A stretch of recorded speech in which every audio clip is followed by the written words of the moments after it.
Assalamualaikum warahmatullahi wabarakatuh. Perkenalkan, nama saya Natsua Aulia Samsabila. Nama saya Nadia Putri Azhara. Nama saya Salsabila. Nama saya Jem Priscila. Kami dari kelas 10 MPD 1 ingin mengekspor tentang sejarah-sejarah di Monumen Pancasila Sakti. Berikut videonya. Jalan, guys.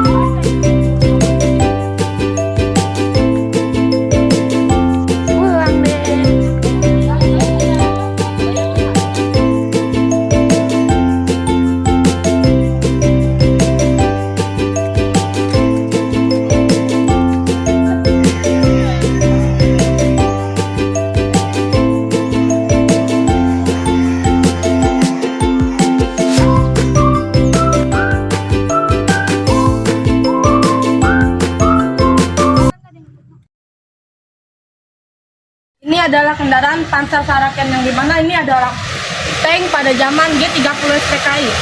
Kendaraan ini untuk membawa jenazah pahlawan revolusi ke Markas Besar Angkatan Darat ke makam pahlawan Kalibata.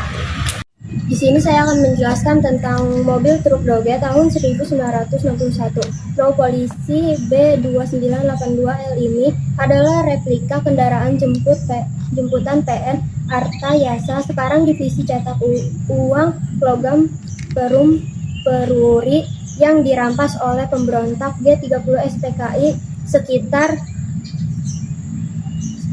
Jalan Iskadasyah, daerah Blok M, Kebayoran Baru, Jakarta Selatan.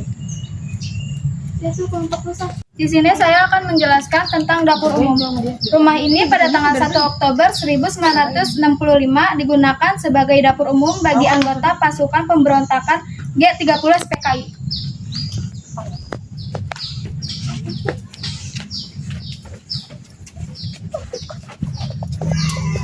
Di sini saya akan menjelaskan tentang sumur maut.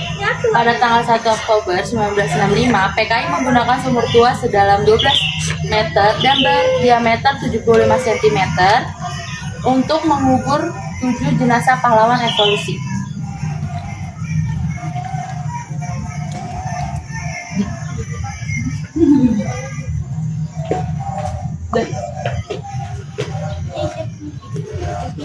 Udah, yuk. 2, 3. Pemberontakan PPKI di Cirebon 14 Februari 1946. Dengan dalih untuk memeriahkan konferensi Laskar Merah pada Januari 1946, pimpinan PKI MR Joseph dan MR Suparto mendatangkan Kesatuan Laskar Merah dari Jawa Tengah dan Jawa Timur ke Cirebon sebanyak 3.000 orang. Ini semuanya untuk apa?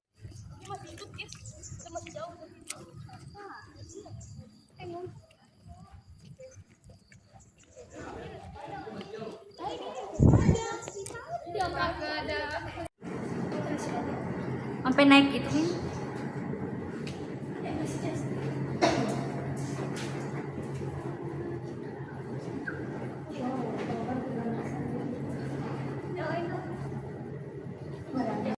Bapak-bapaknya mau di ini, tuh, udah.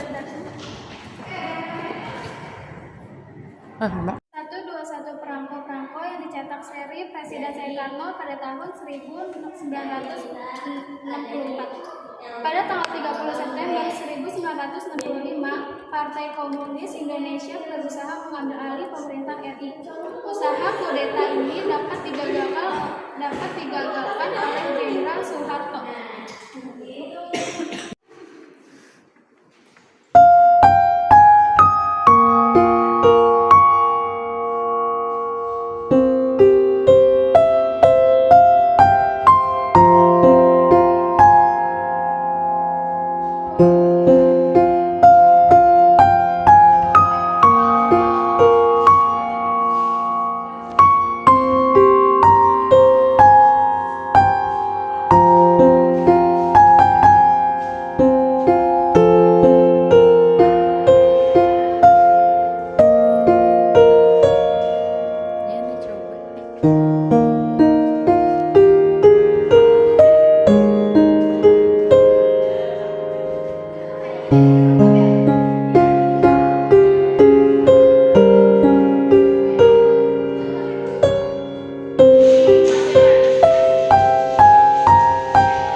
Penghancuran PKI di Soko Ponorogo, 28 September 1948. Batalion Maladi Yusuf atau PKI, pasukan pimpinan Subardi, dan pasukan pimpinan Panjang Joko Priyono membuat kubu pertahanan di Desa Soko di kaki Gunung Wilis Ponorogo. Pada tanggal 28 September 1948, Kompi Sumadi dari Batalion Sunandar dan Kompi Sabirin Mokhtar dari Batalion Mujayon melakukan serbuan terhadap kubu pertahanan pasukan PKI dari dua arah. Pasukan TNI berhasil menghancurkan PKI dan sisanya melarikan diri.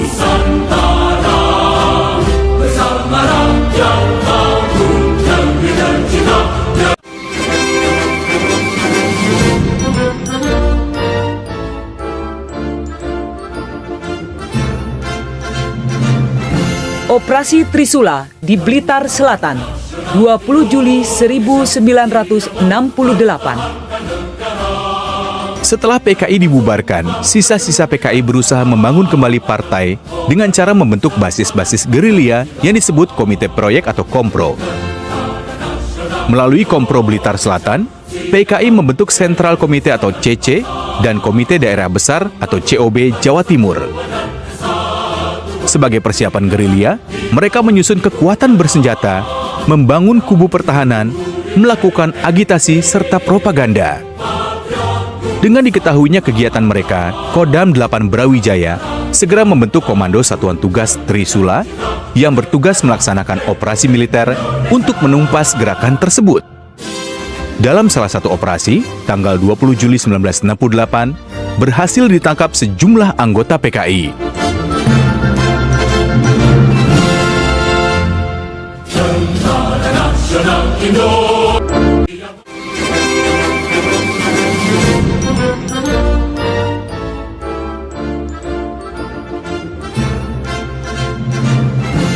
Peristiwa Kentungan Yogyakarta, 2 Oktober 1965.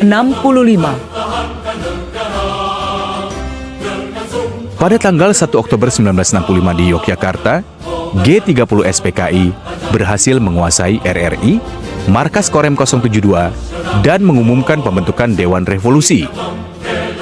Pada sore harinya, mereka menculik Komandan Korem 072, Kolonel Katamso, dan Kepala Staf Korem Letnan Kolonel Sugiono, serta membawanya ke daerah Kentungan. Kedua perwira tersebut dipukul dengan kunci mortir dan tubuhnya dimasukkan ke dalam sebuah lubang yang sudah disiapkan. Setelah dilakukan pencarian secara intensif, kedua jenazah akhirnya ditemukan pada tanggal 21 Oktober 1965 dalam keadaan rusak.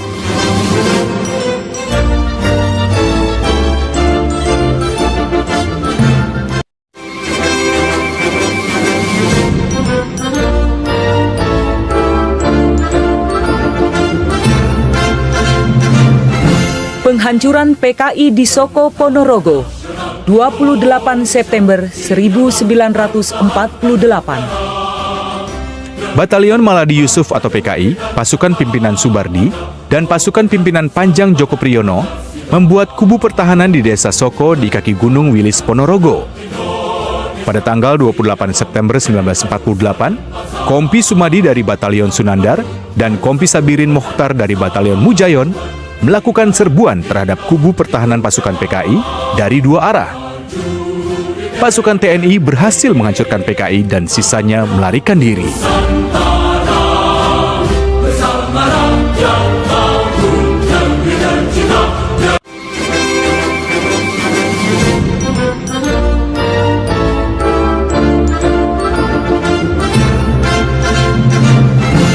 Rakyat Jakarta menyambut pembubaran PKI, 12 Maret 1966. Berdasarkan Surat Perintah 11 Maret 1966, pada tanggal 12 Maret 1966, Letjen TNI Soeharto atas nama Presiden, Panglima Tertinggi ABRI, Mandataris MPRS, Panglima Besar Revolusi, mengeluarkan keputusan tentang pembubaran PKI dan organisasi massanya, serta pernyataan PKI sebagai organisasi terlarang di seluruh wilayah kekuasaan Republik Indonesia. Keputusan pembubaran PKI diumumkan melalui RRI pada pukul 06.00 waktu Indonesia Barat, tanggal 12 Maret 1966. Keputusan ini disambut hangat oleh seluruh rakyat Indonesia. Massa rakyat Jakarta menyambutnya dengan membawa poster-poster sebagai ungkapan rasa gembira dan terima kasih.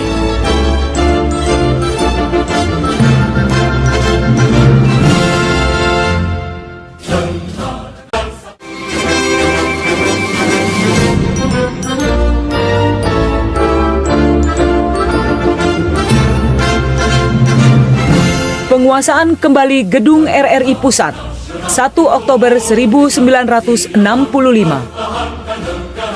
Dini hari tanggal 1 Oktober 1965, PKI melancarkan pemberontakan Gerakan 30 September atau G30 SPKI. Selain menculik dan membunuh pejabat teras TNI AD, G30 SPKI menguasai pula Gedung Pusat Telekomunikasi dan Radio Republik Indonesia atau RRI Pusat. Melalui RRI, mereka mengumumkan telah menyelamatkan negara dari kudeta Dewan Jenderal, pembentukan Dewan Revolusi, dan pendemisioneran kabinet. Untuk menghentikan pengumuman-pengumuman yang menyesatkan itu, Panglima Kostrat Mayor Jenderal Soeharto mengambil alih pimpinan sementara Angkatan Darat dan memerintahkan pasukan resimen para komando Angkatan Darat atau RPKAD untuk membebaskan kedua gedung vital tersebut.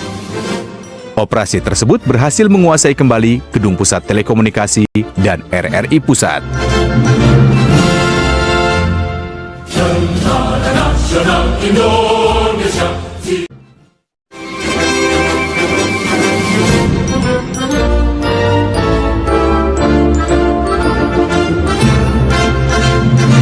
Pemogokan buruh Sarbupri di Delanggu 23 Juni 1948. Salah satu usaha PKI untuk menjatuhkan wibawa pemerintah Republik Indonesia adalah mengacaukan perekonomian melalui aksi pemogokan buruh. Pada tanggal 23 Juni 1948, kurang lebih 15.000 buruh pabrik karung goni dari 7 perusahaan perkebunan milik pemerintah di Delanggu, Klaten, melancarkan aksi mogok menuntut kenaikan upah.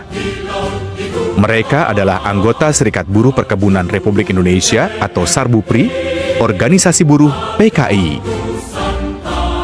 Tuntutan itu sulit dipenuhi karena negara sedang mengalami kesulitan ekonomi yang parah. Aksi yang sangat merugikan negara itu berakhir tanggal 18 Juli 1948, setelah partai-partai politik mengeluarkan pernyataan menyetujui program nasional.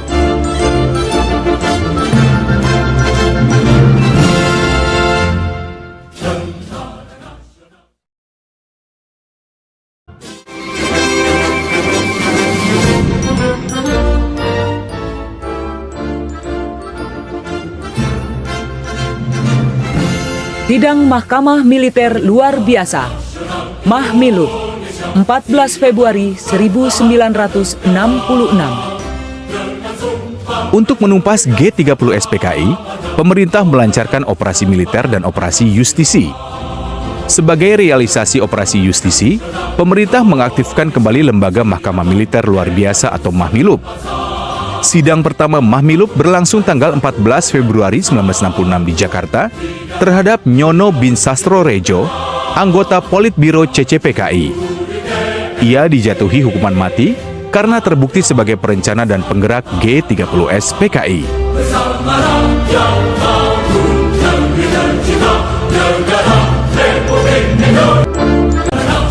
Indonesia siap mempertahankan negara dengan sumpah prajurit dan sabda. Peristiwa Bandar Betsi 14 Mei 1965. Untuk menggagalkan rencana pemerintah di bidang land reform, PKI dan organisasi masanya melancarkan aksi sepihak, yakni menguasai secara tidak sah tanah negara di beberapa tempat. Salah satu di antaranya di Perusahaan Perkebunan Negara atau PPN, Karet 9 Bandar Betsi, Pematang Siantar. Pada tanggal 14 Mei 1965, kurang lebih 200 anggota Barisan Tani Indonesia atau BTI, Pemuda Rakyat atau PR, dan Gerakan Wanita Indonesia atau Gerwani menanami secara liar tanah perkebunan karet tersebut. Pelda Sujono yang dikaryakan di perkebunan itu sedang bertugas mengeluarkan traktor yang terperosok, memperingatkan massa agar menghentikan penanaman liar itu. Akan tetapi peringatan itu tidak dihiraukan, dan bahkan Pelda Sujono dikeroyok dan dianiaya sehingga tewas saat itu juga.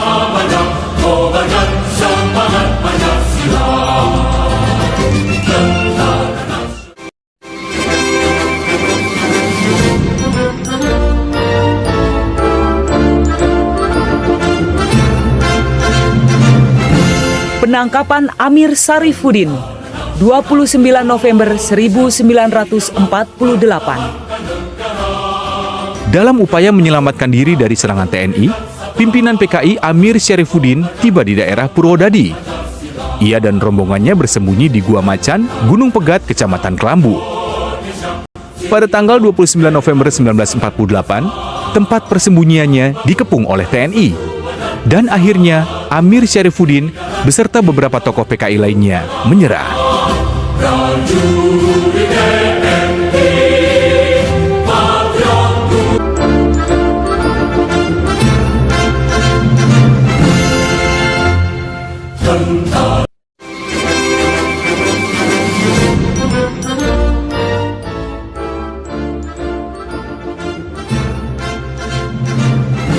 Musso tertembak mati 31 Oktober 1948.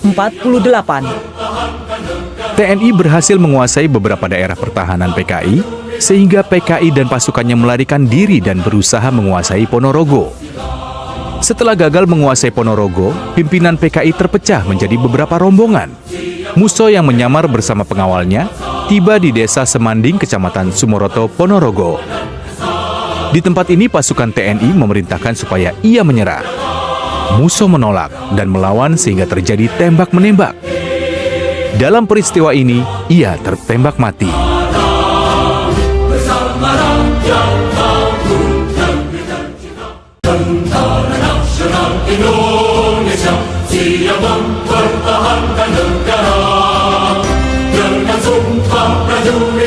Penumpasan gerakan PKI ilegal Iramani di Purwodadi 27 Januari 1973. Samsudin alias Iramani, seorang kader PKI sejak tahun 1968, membina sejumlah mantan tahanan G30 SPKI dan membentuk Komite Pangkalan Mobil atau CPM dan prajurit gerilya atau Praga di daerah Purwodadi. Gerakan yang dipimpin oleh Iramani bernama Gerakan Pembangunan Kembali PKI, berhasil membina 7.000 orang. Berkat operasi intelijen dan operasi teritorial, ABRI berhasil menangkap 29 orang anggota gerombolan Iramani dan menumpas gerakan itu.